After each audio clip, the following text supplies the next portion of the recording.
Olá, gente, tudo bem? Sou a professora Nanda Mota, sou professora de História e estamos aqui para mais um encontro de resolução de questões de História do Brasil, tá? E são questões escolhidas com muito carinho, muita dedicação para vocês, para ajudar vocês no processo de construção de uma aprovação que é certa, gente. Se vocês resolverem questões detalhadamente, destrincharem essas questões, vocês vão conseguir construir um repertório, enfim, uma série de conhecimentos que vocês vão saber a hora certa de usar, tá? E a hora certa de usar é na hora da resolução da sua prova, do seu Enem, enfim, do seu vestibular aí das universidades estaduais dos estados de vocês, que são também, à medida que você está se preparando para o Enem, com certeza você também já está se preparando para esses vestibulares estaduais, tá? E essas questões, eu costumo dizer, gente, que quem passa no vestibular é quem estuda com qualidade, não é quantidade. Não é quem estuda pelo maior tempo, né, pela maior quantidade de tempo seguido. Às vezes a pessoa estuda 4, 5, 6 horas por dia e não está estudando bem, não está aprendendo, não está assimilando o conteúdo. E aí, muitas vezes, outras pessoas estudam menos, mas estudam de maneira mais organizada, mais racional, fazendo planejamento, né, estudando melhor é que se passa. E a gente está aqui para ajudar vocês nisso. Como é estudar melhor? Nanda, principalmente quando você estuda, gente, resolvendo questões. Se você já tem uma certa autonomia sobre aquele conteúdo, né? E já consegue ir para as questões só, ótimo, beleza. Mas sempre questões comentadas são extremamente importantes e principalmente comentar e ver os itens que estão errados. Essa é uma das melhores maneiras de aprender, tá? Então, essa resolução de hoje, tá?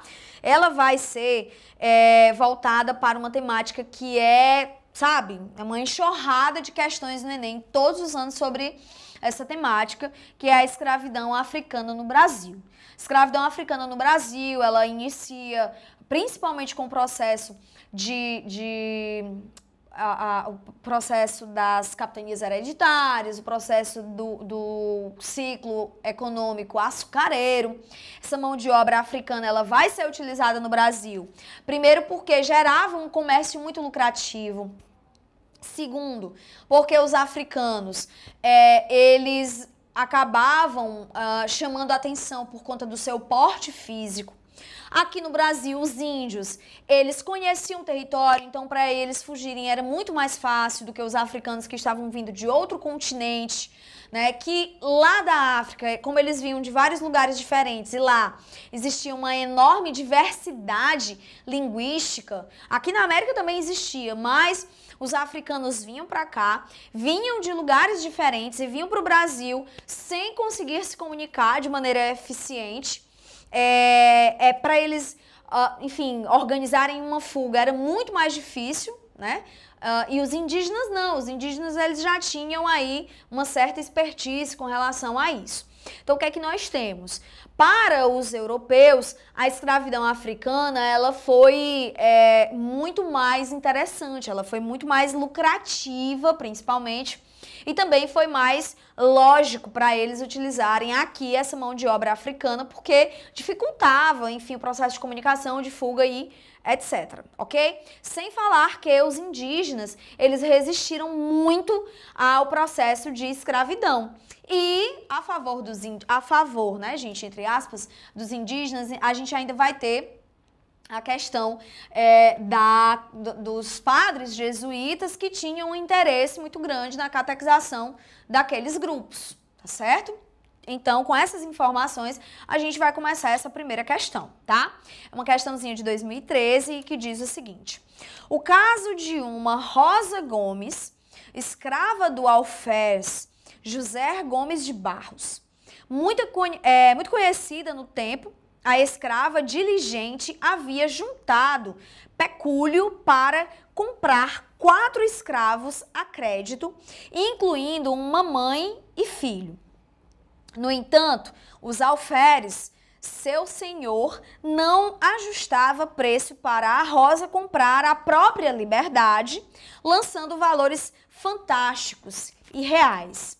Luiz da Cunha, em ordem pública, interveio na pendenga, forçando José Gomes de Barros a contratar com justeza a alforria da escrava, apontando-lhe vilmente incorrer em ludibrio da sua honra e de caráter de alferes da companhia de nobreza por agir erradamente com a serva, tá? O que esse texto diz pra gente?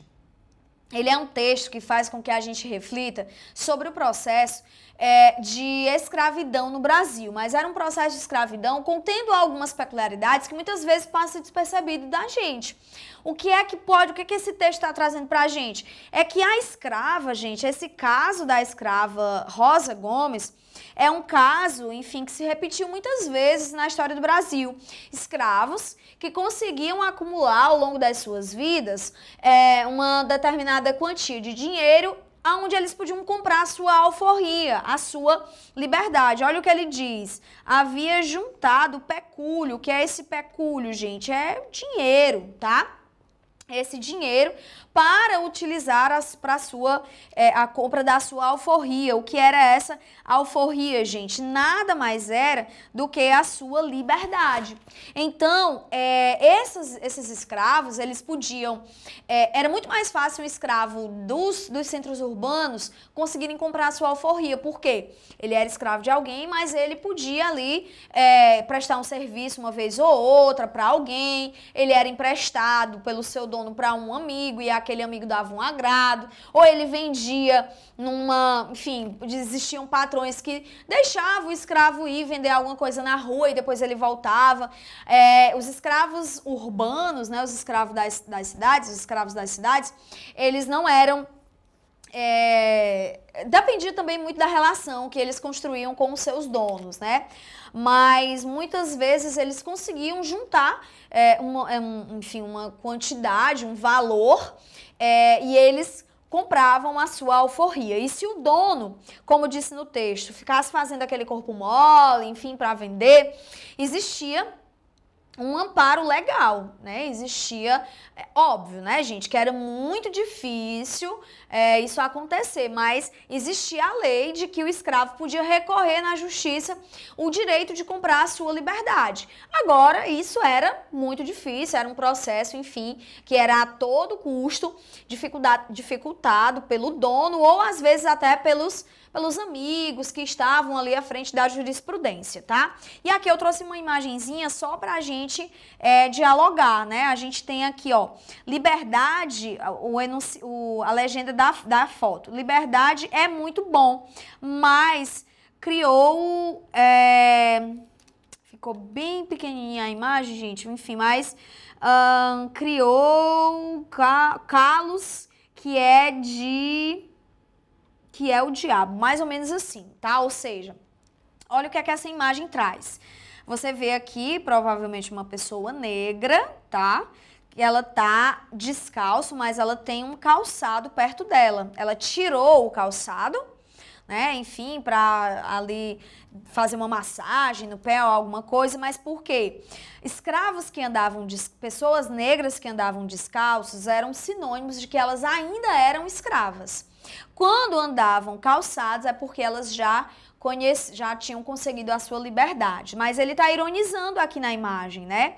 Você tem um calçado, mas essa liberdade causou a ele muitos calos. Ele teve esse sapato, né? Essa liberdade, ela é uma liberdade torta, ela é uma liberdade que está causando a ele muitas dores, digamos assim, tá? Então, na questão 1, a gente tem o seguinte. O fato citado aconteceu em Vila Boa de Goiás, em 1783. Olha só, gente, a gente já tem o quê? Século XVIII, final do século XVIII, né? Durante a administração do governador Luiz da Cunha Menezes. Ele demonstra que na sociedade goiana, no século XVIII, havia. Professora uma observação, tá, gente? Essa sociedade goiana, não existia ainda o estado de Goiás, tá? Não nos esqueçamos, isso aqui era a chamada região das Minas Gerais, certo? Essa região das Minas Gerais é o que hoje compreende o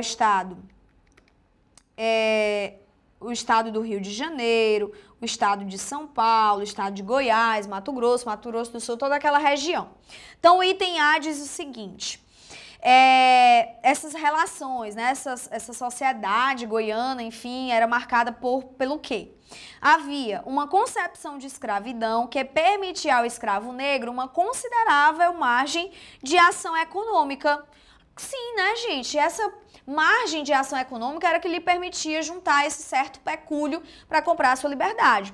Olha o que diz o item B. Uma concepção de escravidão que se legitimava não apenas na coerção física, mas também nos direitos consuetudinários. Direitos consuetudinários, gente, é baseado em costumes, né? E a gente viu que não era basicamente baseados em costumes, existiam leis. Né, existiam instrumentos legais para esse escravo poder adquirir a sua liberdade. Então, a gente descarta o item B. O item C, um modelo de administração pública no qual o governador das capitanias era uma figura meramente decorativa. De jeito nenhum. Essa palavra meramente, gente, ela já denuncia que o item está falso. E aí você deve estar se perguntando, professora, capitanias hereditárias no século XVIII, como assim? Existia sim. As capitanias hereditárias, elas só acabam quando a família real chega no Brasil em 1808. Só que essas capitanias hereditárias, elas não tinham mais a mesma expectativa que tinha lá no começo, meados do século XVI, 1535, 1540, 1550, porque lá elas já se demonstraram ser fracassadas. Tanto é que houve a criação de um novo modelo de governo, que foi a implantação dos governos gerais, mas as capitanias continuaram, elas não deixaram de existir, ok? Por fim, o item D, um modelo de escravidão marcado pela concepção de que o escravo era juridicamente similar a um animal de carga. Juridicamente, gente, é o que está tornando o item errado, porque juridicamente ele tinha vários direitos, né, de ter a sua liberdade, conquistar a sua liberdade, alforria, etc.